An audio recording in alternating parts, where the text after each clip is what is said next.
নমস্কার, the Bong প্যারেন্টিংয়ে স্বাগত। আজকে এই পর্বে, আজকের এই নতুন ভিডিওতে আমরা বেশ কতগুলো প্রশ্নের উত্তর দেওয়ার জন্য হাজির হয়েছি। যে প্রশ্নগুলো আমাদের সেকেন্ড প্রেগনেন্সি জার্নির প্রচুর ভিডিওতে প্রচুর মানুষের কাছ থেকে পাচ্ছি, সেই প্রশ্নগুলোর বিশেষ করে আলাদাভাবে উত্তর দেওয়ার জন্যই আসা। কিছু প্রশ্নের উত্তর কমেন্টেই রিপ্লাইতে চলে যায়, কিছু প্রশ্নের উত্তর আমাদের মনে হয় যে ভিডিও করাটা দরকার, সেই জন্যই ভিডিওগুলো করে দিই। বহুল মাত্রায় যে প্রশ্নগুলো পেয়েছি তার মধ্যে প্রথম একটা প্রশ্ন হলো যে আপনাদের কলকাতায় ডাক্তারের নামটা একটু জানাবেন, যে ডাক্তারের ট্রিটমেন্টে ছিলেন, সেটার জন্য আলাদা একটা ভিডিও আসছে।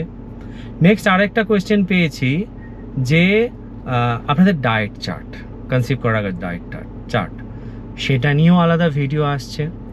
আজকে দুটো প্রশ্ন দুজন মানুষ প্রধানত করেছে, তারপরে এই প্রশ্নগুলো আমরা বহু মানুষের কাছ থেকে পেয়েছি, আমরা একটু নোট করে রেখেছি। প্রথম যে প্রশ্নটা নিয়ে আমি আলোচনা করতে চাই সেটা হচ্ছে পাপিয়া সরকার এবং আরেকটা প্রোফাইল, সেটার অ্যাকচুয়াল নামটা জানি না, রুফটপ প্রোফাইলটার নাম। সেই কোয়েশ্চেনটা হলো, দিদি তোমার লাস্ট পিরিয়ড কবে হয়েছিল আর তোমার এখন কত মাস চলছে? লাস্ট পিরিয়ড ডেট কবে? এলএমপি লাস্ট পিরিয়ডের ডেট মানে অক্টোবরের লাস্টে হয়েছিল, ডেটটা মেনশন করছি না, গলাটা একটু ভেঙে গেছে। অক্টোবরের একদম শেষের দিকে হয়েছিল, ডেটটা আলাদা করে মেনশন করেনি। এখন আমার এখানে একটা কথা, বা এই প্রশ্নটা হওয়ার পরিপ্রেক্ষিতটা খুব স্বাভাবিক। তার কারণ হচ্ছে আমরা কনসিভ করার পর সঙ্গে সঙ্গে আপনাদের জানিয়ে উঠতে পারিনি। তার প্রধান কারণ আমরা মনে করেছি যে কিছু প্রাথমিক সমস্যা থাকে, পরিস্থিতি থাকে, যেটা কাটিয়ে উঠে মানুষকে হ্যাপি নিউজটা দেওয়া দরকার।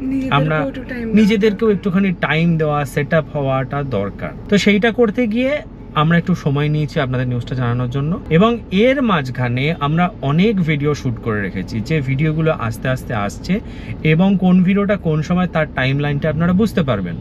যেগুলো আগে শ্যুট করা আপনারা দেখলেই বুঝতে পারবেন আমরা গরম জামা কাপড় পরে রয়েছে, আমি জ্যাকেট পরে রয়েছি, ও উইং চিটার পরে রয়েছে, এরকম একটা শীতকাল। মোটামুটিভাবে টাইম লাইনটা হচ্ছে ডিসেম্বর, জানুয়ারি, ফেব্রুয়ারি। তো তারপর থেকে এখন ওই ভিডিওগুলো তো আসতেই থাকছে, ওখানে অনেক বিশেষ বিশেষ প্রয়োজনীয় কথাবার্তা বলা আছে। তারপরে এখন যেরকম ভাবে আপডেটস আসছে সেরকম ভাবে আমরা দিতে থাকি। এইবার প্রশ্ন হচ্ছে, আজকে এপ্রিল মাসের সেকেন্ড উইকে দাঁড়িয়ে আমাদের 23 সপ্তাহ চলছে, 23 সপ্তাহ প্লাস চলছে।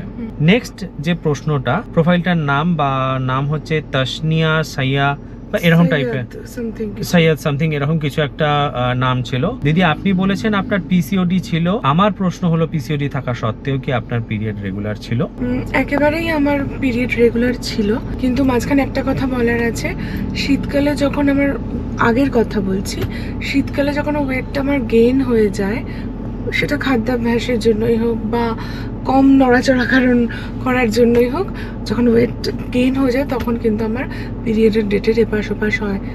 ওয়েট গেইন যখন হয়ে গেছিল তখন, এটার সাথে কিন্তু ওয়েট গেইন হয়ে গেলেই পিরিয়ড আমার ইরেগুলার হয়ে যায়, 40-45 দিন, কখনো 50 দিন এরকমও হয়ে যায়। কিন্তু যেদিন থেকে আমি ওয়েট লস জার্নিতে গেছি সেদিন থেকে একদম 30 দিনে আমার পিরিয়ড হয়। কখনো কখনো এমন হয় একদিন আগে হয়, কিন্তু কখনো না, যেদিন থেকে, মানে কথাটা একটু ভেঙে বলি, যেদিন থেকে শুরু করেছিস সেদিন থেকে নয়, যেদিন থেকে ওয়েট লস জার্নি শুরু করেছিস, ওয়েট লস হতে শুরু করেছে 1-2 মাসের মাথা থেকে, তারপরে পিরিয়ডটা রেগুলার হওয়া শুরু হয়ে গেছে। এবং আমার একদম 30 দিনে পিরিয়ড হয়, কখনো কখনো 29 দিনে হয়, কিন্তু কখনো 31 দিনে। তো আপাতত এই দুটো আপডেট, এই দুটো কোয়েশ্চেন যেগুলো আমরা অনেক বেশি পরিমাণে পেয়েছি, এবং এই যে 8 আওয়ার্সের যে ডায়েট চার্ট বা ওয়েট লস ডায়েট চার্ট, কলকাতায় কোন ডাক্তার, সেগুলো সম্পর্কেও ভিডিও আসছে। আপনাদের আরও যদি প্রশ্ন থাকে, ভিডিওর কমেন্ট বক্স আছে, খোলা আছে, আপনারা অবশ্যই জানান, আমরা চেষ্টা করছি।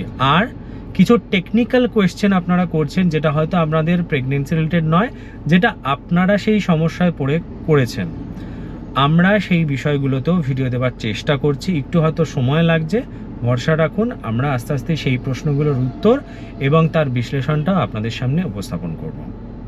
নেক্সট ভিডিওতে দেখা হচ্ছে, ততক্ষণ ভালো থাকুন, সুস্থ থাকুন, সচেতন থাকুন।